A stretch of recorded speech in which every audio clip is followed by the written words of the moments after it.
Noida international airport का countdown शुरू हो गया है। 28 मार्च को प्रधानमंत्री नरेंद्र मोदी इसका लोकार्पण करने जा रहे हैं।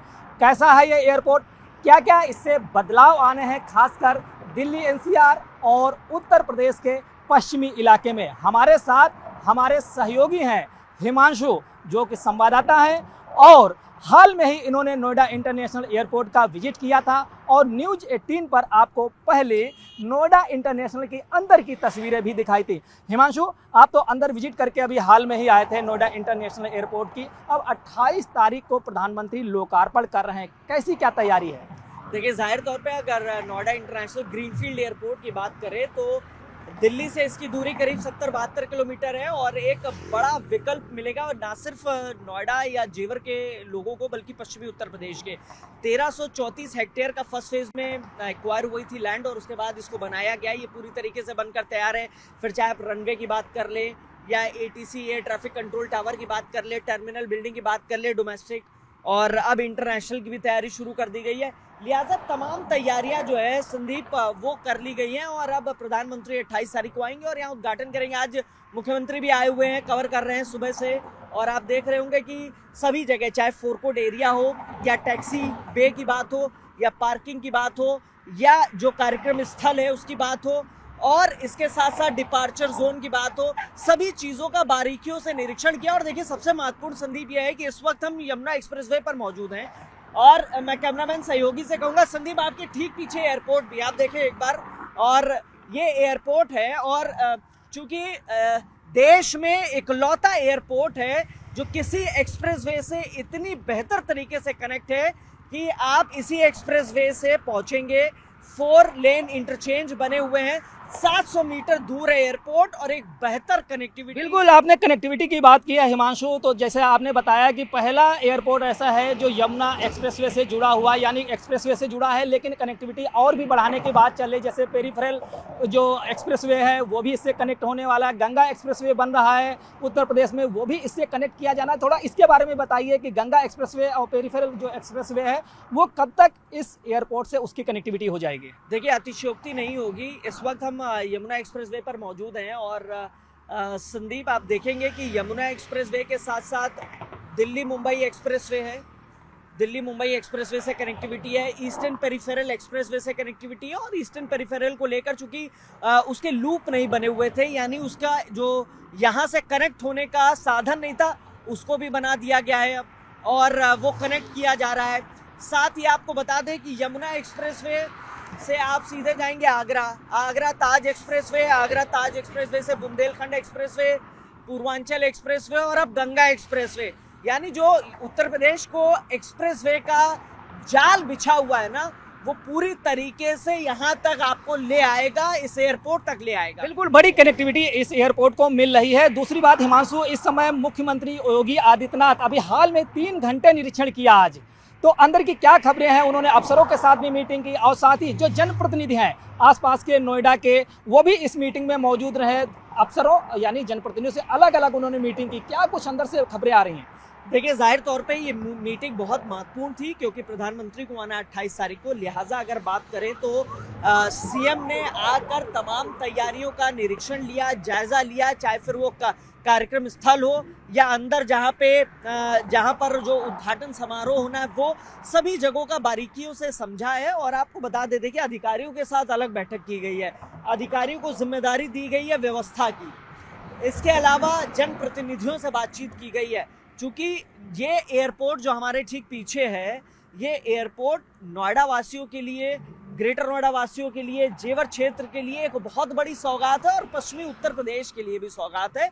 और इससे औद्योगिकरण, देखिए, यमुना अथॉरिटी है, यमुना अथॉरिटी राया टप्पल तक जाती है, और बड़ा क्षेत्र है, बड़ा विकास किया जा रहा है। हेरिटेज कॉरिडोर बना रही है उत्तर प्रदेश सरकार, यहाँ से मथुरा और राया तक। लिहाजा आपको बता दें कि ये एयरपोर्ट जो है हर दृष्टि से, और एक चीज़ और बताना चाहेंगे, एयरपोर्ट का जिक्र होता है बार बार। देखिए, ये एयरपोर्ट कार्गो के तौर पे, चूँकि रॉ मटेरियल अभी तक भेजने के लिए जयपुर से मुंबई पोर्ट तक जाना पड़ता है, लेकिन इसके पन्ने से डेडिकेटेड फ्रेट कॉरिडोर है आपके पास।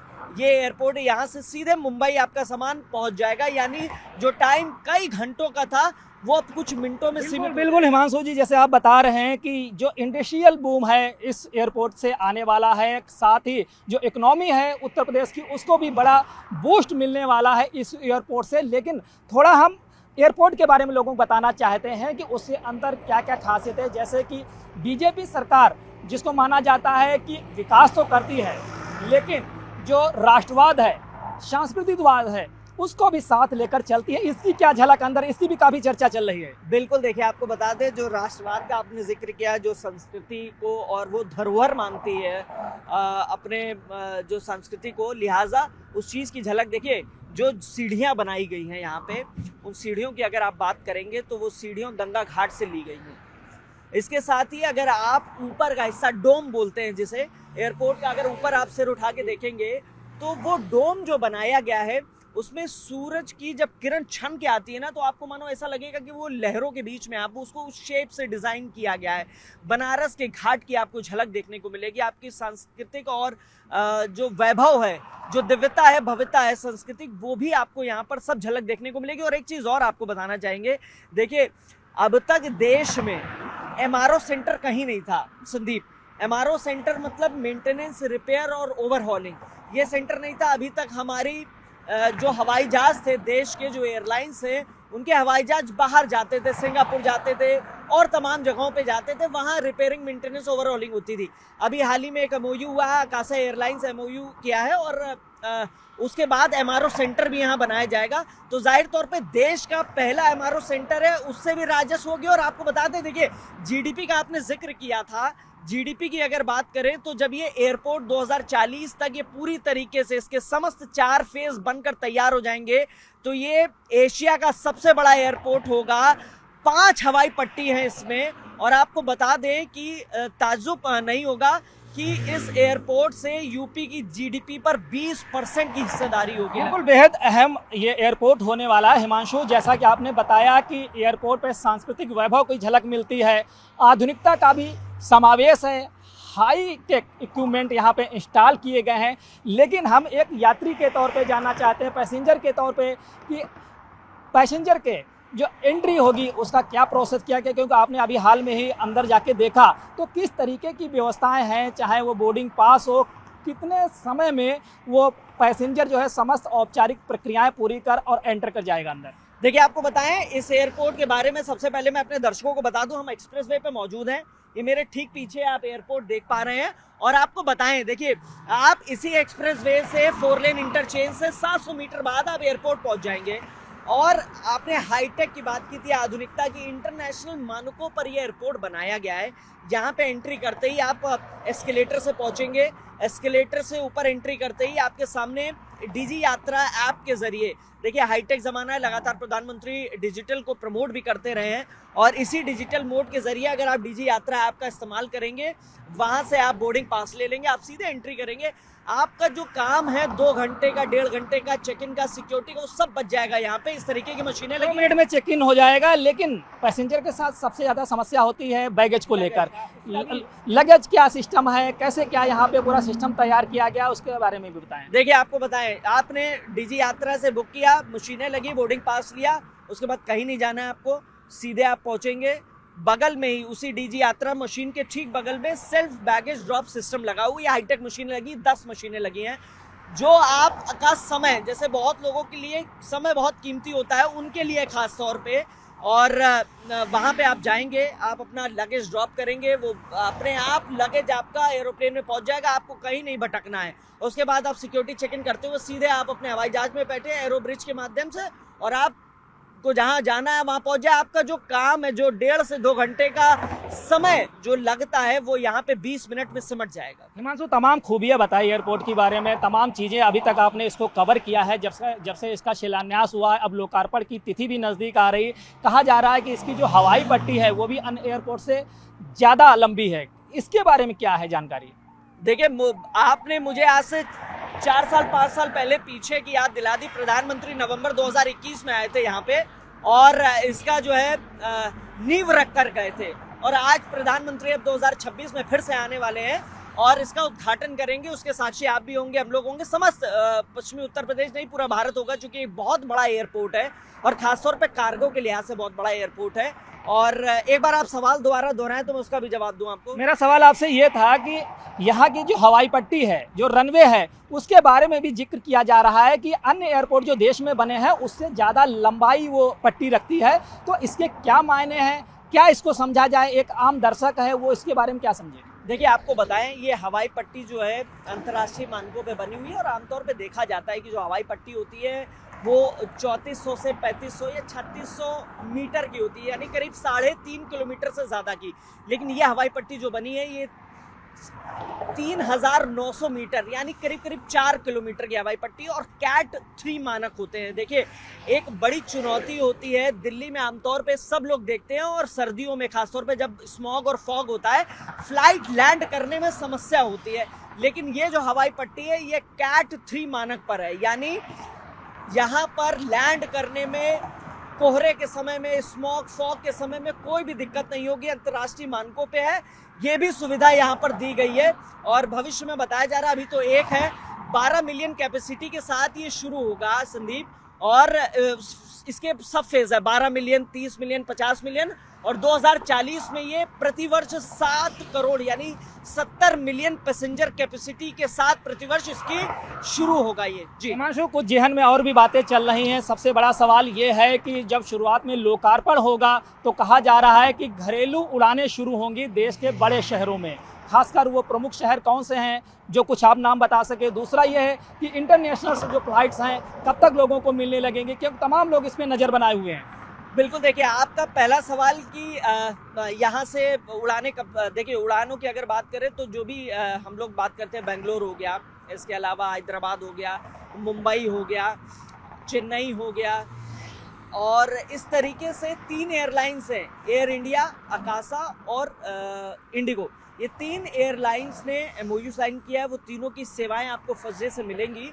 और अंतर्राष्ट्रीय उड़ानों का भी आपने जिक्र किया, देखिए वो एक DGCA का नियम है, उनके नियमों के तहत अगर बात करें तो पहले डोमेस्टिक एयरलाइंस, और डोमेस्टिक एयरलाइंस के सफल संचालन के 40 से 45 दिनों के बाद अंतर्राष्ट्रीय उड़ानें भी आपको यहाँ से देखने को मिलेंगी। जी, ये तो उड़ानों की बात हो गई। हिमांशु, आपने जिक्र किया था यहाँ के इंडस्ट्रियल हब जिस तरीके से डेवलप हो रहा है, नया नोएडा भी यहाँ पे बसने जा रहा है, 3000 के करीब उसमें इंडस्ट्रीज उसमें लगेंगी, यानी कि इंडस्ट्रीज का बड़ा हब होने वाला है। तो आपने जिक्र किया था कार्गो का बड़ा हब होने वाला है ये एयरपोर्ट, थोड़ा उसके बारे में बताएं, आने वाले फ्यूचर में इधर की क्या तस्वीर बदलने वाली है?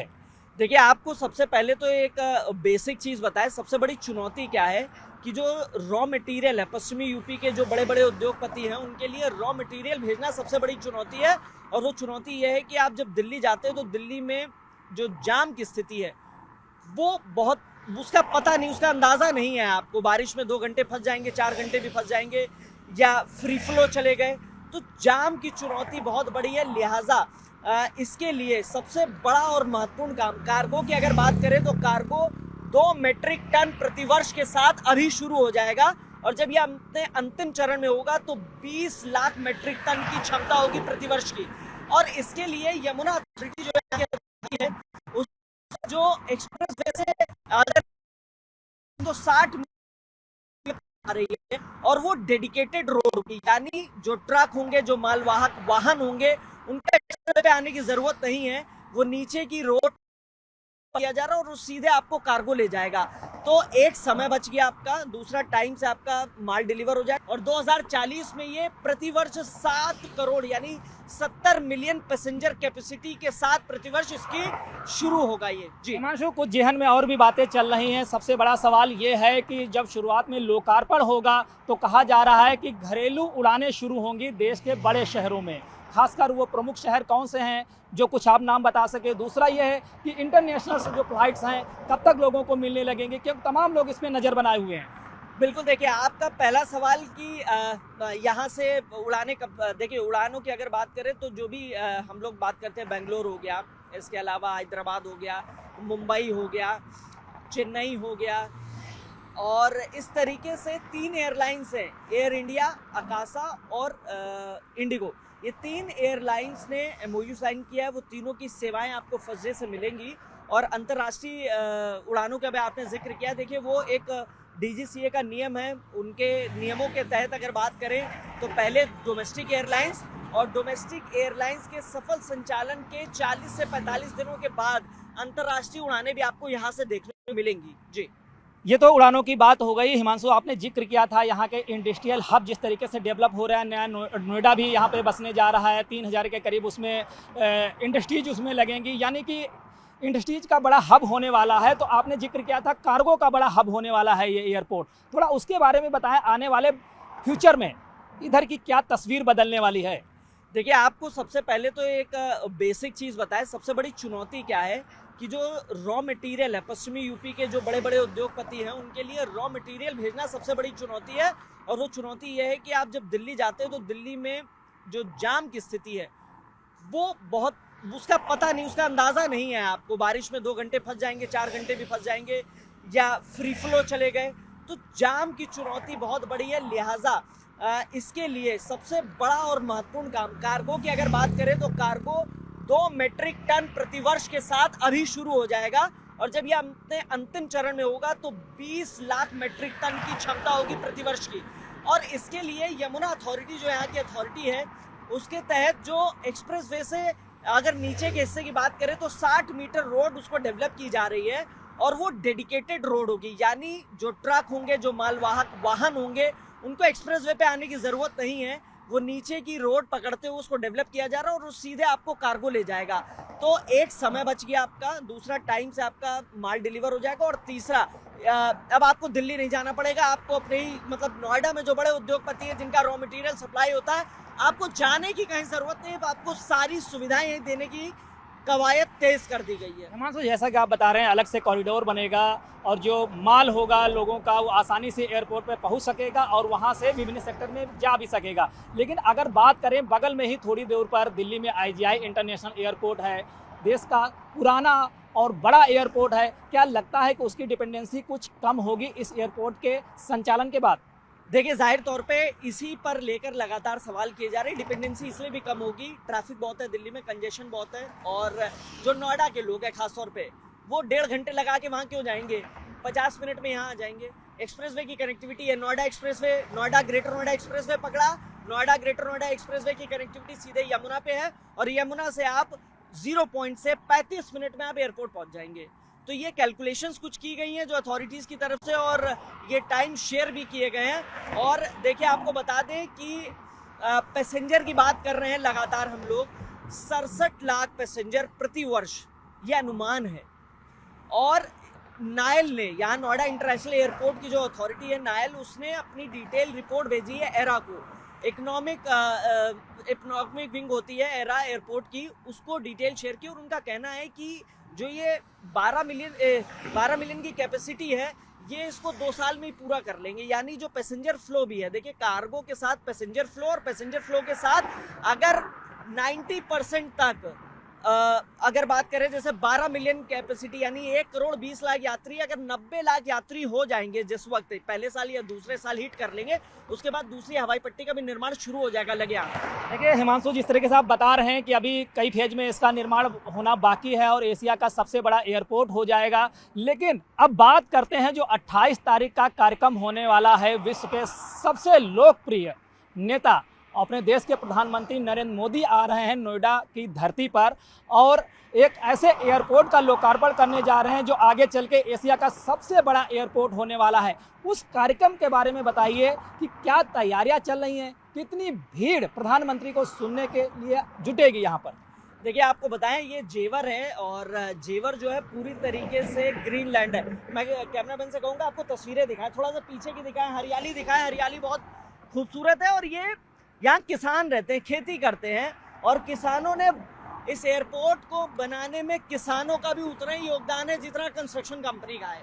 देखिए किसानों ने अपनी ज़मीन दी है, और उस ज़मीन के एवज में उनको R&R यानी रिहेबिलिटेशन के तहत उनको रीसेटलमेंट किया गया है, और तमाम लिवरेजेस मिले हैं, और मुआवजा मिला, बहुत सारी चीज़ें। लेकिन किसानों ने भी अपना मन बनाया और वो ज़मीन दी, और वो एयरपोर्ट बन गया। प्रधानमंत्री आ रहे हैं, तमाम तैयारियां लगभग पूरी हो चुकी हैं और रिहर्सल भी देखिए लगातार, क्योंकि जिला प्रशासन के स्तर से अगर बात करें और अगर बात करें पुलिस कमिश्नरेट की तरफ से सुरक्षा के लिहाज से 5 अस्थायी चौकियां बनाई गई हैं, सुरक्षा के 3 घेरे होंगे।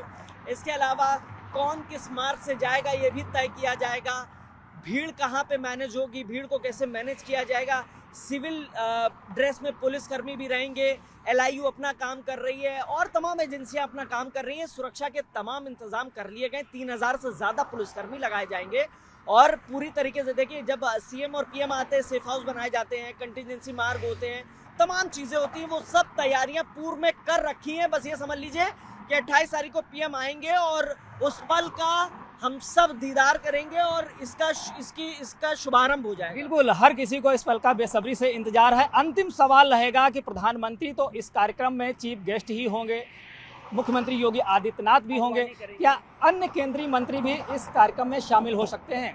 देखिए, उम्मीद तो जताई जा रही है कि गौतम बुद्ध नगर की बात करें तो 5 विधानसभा हैं, बुलंदशहर भी है इसके साथ साथ, और आपको बता दें कि पश्चिमी उत्तर प्रदेश आगरा तक के लोग इनवाइट किए गए हैं। और भीड़ का आपने जिक्र किया था, भीड़ की अगर बात करें तो करीब करीब प्रधानमंत्री नरेंद्र मोदी को 2 से 3 लाख लोग, या कोई ये भी कम हो सकता है, ज़्यादा लोग पहुंच जाएं। और लगातार जो यहाँ के विधायक हैं, यहाँ के जिलाध्यक्ष हैं, यहाँ के सांसद हैं, वो लोगों से अपील कर रहे हैं कि हर घर से व्यक्ति पहुंचे, क्योंकि जो जेवर के लोग हैं खासतौर पे, उन्होंने स्वेच्छा से ज़मीन दी है, तो उनकी ज़मीन पर इतना बड़ा एयरपोर्ट बन रहा है, प्रधानमंत्री पहुंच रहे हैं तो जरूर सुनने पहुंचे। ये अपील लगातार जनप्रतिनिधि कर रहे हैं। संदीप, शुक्रिया हिमांशु जी, जो आपने इतनी विस्तृत जानकारी दी। और दर्शकों, आपका भी इंतजार अब खत्म होने वाला है, क्योंकि जेवर एयरपोर्ट यानी कि नोएडा इंटरनेशनल एयरपोर्ट से अब जल्द ही आप भी देश और विदेश की उड़ान भर सकेंगे। 28 मार्च को प्रधानमंत्री नरेंद्र मोदी इस इंटरनेशनल एयरपोर्ट का लोकार्पण करने वाले हैं। वीडियो जर्नलिस्ट सोनू मंडल के साथ संदीप पांडे, न्यूज़ 18 नोएडा।